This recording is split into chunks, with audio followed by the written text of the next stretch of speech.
Come in, my friends. Come sit round the fire. Closer than that. You know how cold it gets when the sun goes down. Tonight's story is one I heard from a travelling shair, many years ago.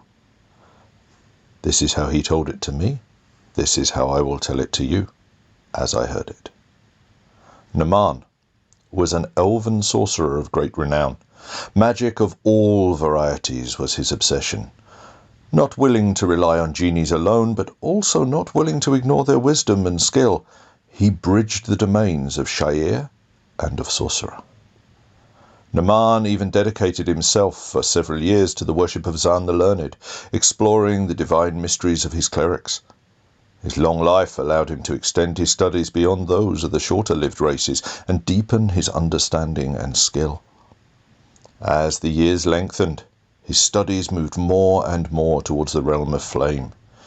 He was not only a powerful elemental sorcerer, but also seen with an Afriti companion who bound himself to Naaman. It was rumoured that he frequently visited the city of brass on the elemental plane of fire and the court of Maraki al-Sadin al-Hirag ben Lazan, himself the ruler of the Afriti. Unknown to most of the genie race, Naaman worked at creating a devastatingly strong genie prison, known as the Liquid Heart. Some say that the Afriti helped him to construct it, knowing who his target was. But it is almost certain that some of them knew of its construction and did not move to stop Naaman's work. No one is sure how Naaman arranged a meeting with Murra Abu Zabah, the esteemed Khedive of the great Padishah of the Merid, Kalbirarbi al-Durat al-Amwaj ibn Jari, the Pearl of the Sea, but somehow he managed it. Somehow he also tricked Murra into lowering his guard and ensnared this mighty Maharaja of the oceans within the Liquid Heart. When the court of the 10,000 pearls discovered the fate of their Khedive, they wept and they raged. For any genie noble to be enslaved by a mortal is grievous, but for such a noble Marid to be subjugated thus was unheard of, and all understood that action had to be taken. Yet the Padishah Calabri was counselled to caution by her vizier, wary of open hostilities breaking out between the citadel of the 10,000 pearls and the city of brass.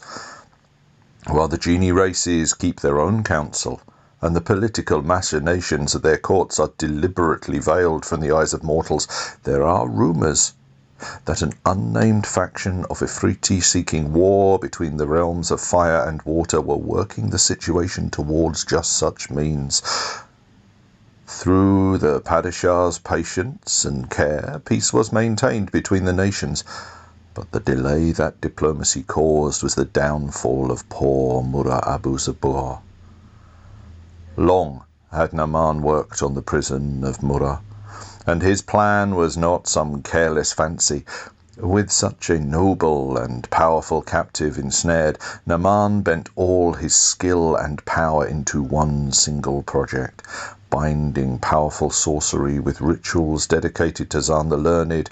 The enslaved Murra found his power tied to the creation and protection of a great coral tower in the foothills of the Furrowed Mountains. Naaman perverted the normal bindings by which genie kind are enslaved by mortals, binding Murra to him until the tower should fall, while also linking the noble Marid's very essence to the tower.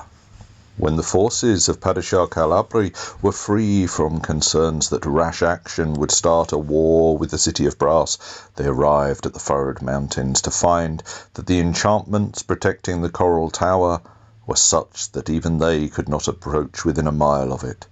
Indeed, not even the Afriti, whom it is rumoured were involved with the building of the Liquid Heart. They could not approach the tower unless summoned by Naaman in such a way that they were powerless to take action against him. The court of the city of 10,000 pearls used its influence among mortals to try to recover the Liquid Heart and free Murra from his slavery, but Naaman's power was too much for those who set out to assail the tower. Many are the stories of Naaman. Those must wait for another night. But while more than 40 years have passed since he was last seen, his assumed death is clouded in mystery. His tower remains standing, the region around it shunned by mortals and immortals alike, rumoured to be populated by the petrified remains of those who once sought to free Murah from his captivity.